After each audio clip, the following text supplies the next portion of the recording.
publica en Twitter fotos de un presunto campamento de entrenamiento militar infantil, una organización que se autoproclama representante del grupo terrorista Boko Haram. Las dos imágenes sacadas el 25 de enero muestran dos filas de niños armados con subametralladoras AK-47, aunque en CNN no hemos podido verificar independientemente la autenticidad de las fotos. Nuestras fuentes de inteligencia indican que aparecen ser reales y consistentes con las estrategias de reclutamiento y entrenamiento del grupo. El Departamento de Estado ha publicado una de las fotos en una de sus cuentas antiterroristas en Twitter. Mientras tanto, fuerzas militares en Maiduguri confirmaron que milicianos de Boko Haram intentaron tomar esa ciudad, capital del estado de Borno, y más tarde tomaron Monguno, otro pueblo.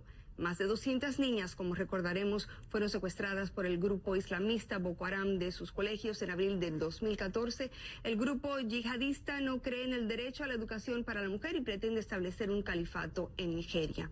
Ahora sí que vayan tomando nota, apuntando sus opiniones en nuestras redes sociales. ¿Cuál crees sería la mejor manera de combatir a Boko Haram? Recuerden que también estamos en Twitter, en Instagram, en @MercedesCNN.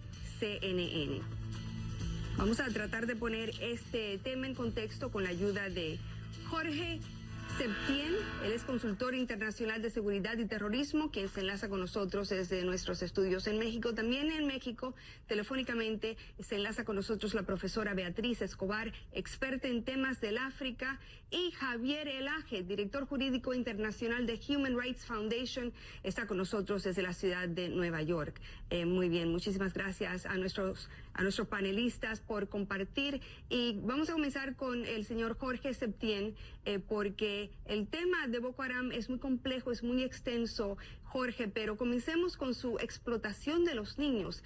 Si estas fotos publicadas son auténticas, como se presume, ¿estaría Boko Haram reforzando su milicia con la creación de un ejército de niños?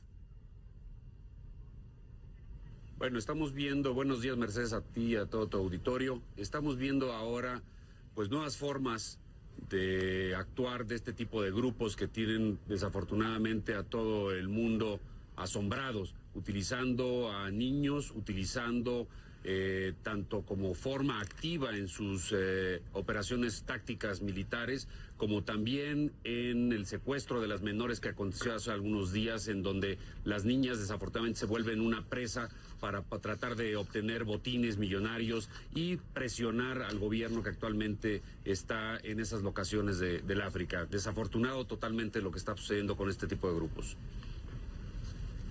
Profesora Beatriz Escobar, ¿por qué es que el presidente de Nigeria, Goodluck Jonathan, no ha podido desarticular a Boko Haram? ¿O cómo es posible que en un país de 70 millones de habitantes puedan usurpar territorios y cohabitar por la fuerza ese grupo terrorista y el gobierno federal?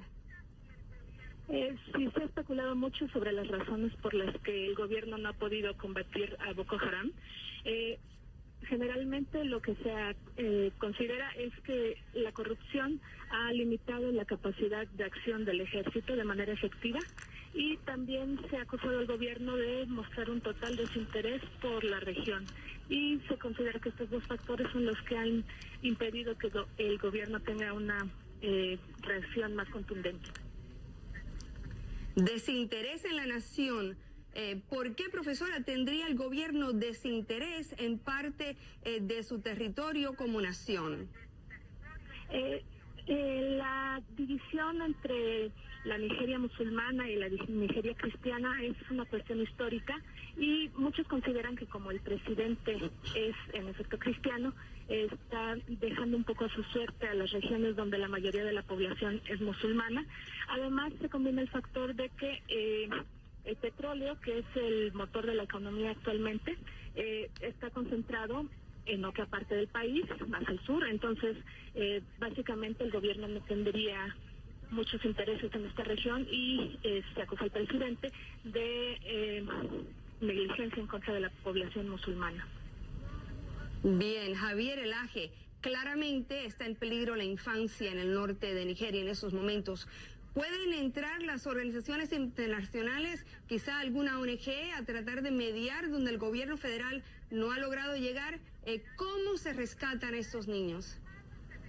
Mire, hasta ahora los niños que han podido salir han salido por sus propios medios. Nosotros, por ejemplo, en Ginebra el próximo mes estamos organizando una cumbre de derechos humanos y ahí va a venir una niña que escapó de las 270 niñas que fue secuestrada en abril de 2014, que escapó saltando de un camión y luego se perdió en la selva y terminó llegando a una ciudad.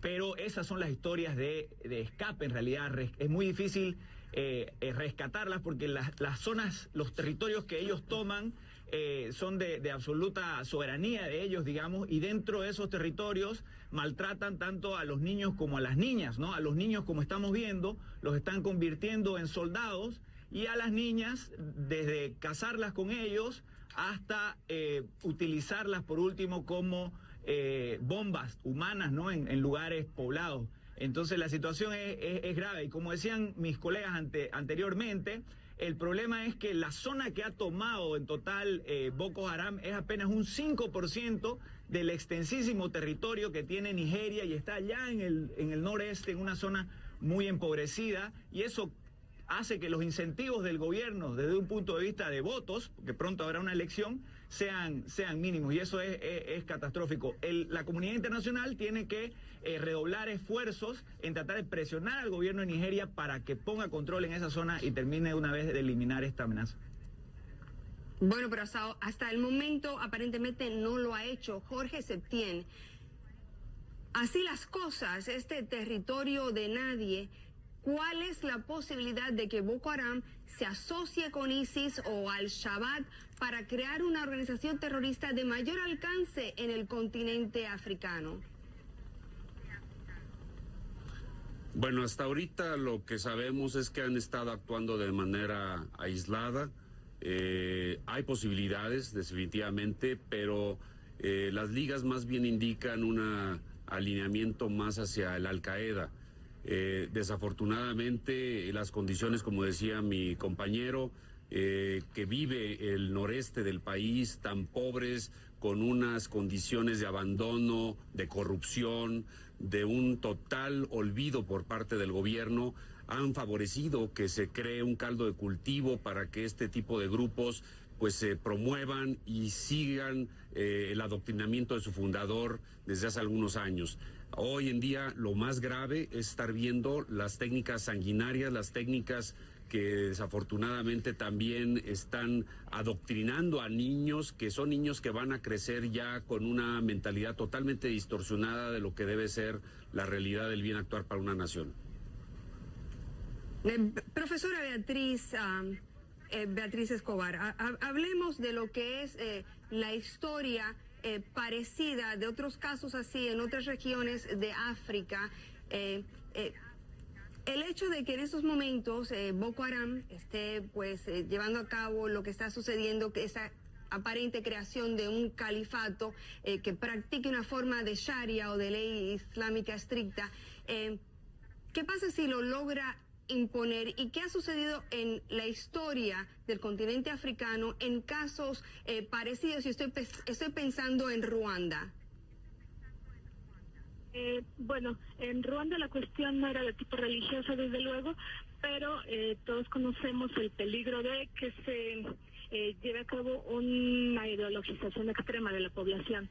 Como todos recordamos, en Ruanda una gran parte de la población tomó parte en los hechos violentos debido a las circunstancias. Entonces es uno de los grandes peligros de que se socialice, como decían los otros entrevistados, a los niños en la violencia desde una edad muy temprana.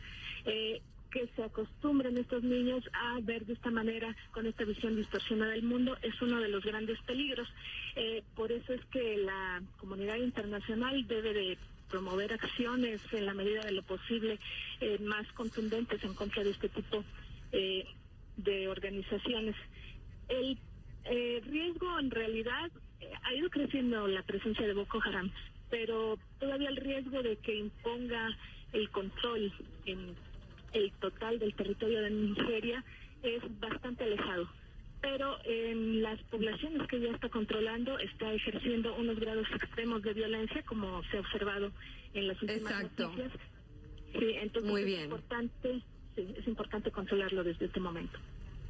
Y por último y rapidito, Javier Elaje, ¿cómo es que se nutre económicamente Boko Haram? ¿Y se pudiera desarticular quizás su fuente de ingresos para que sea menos peligroso?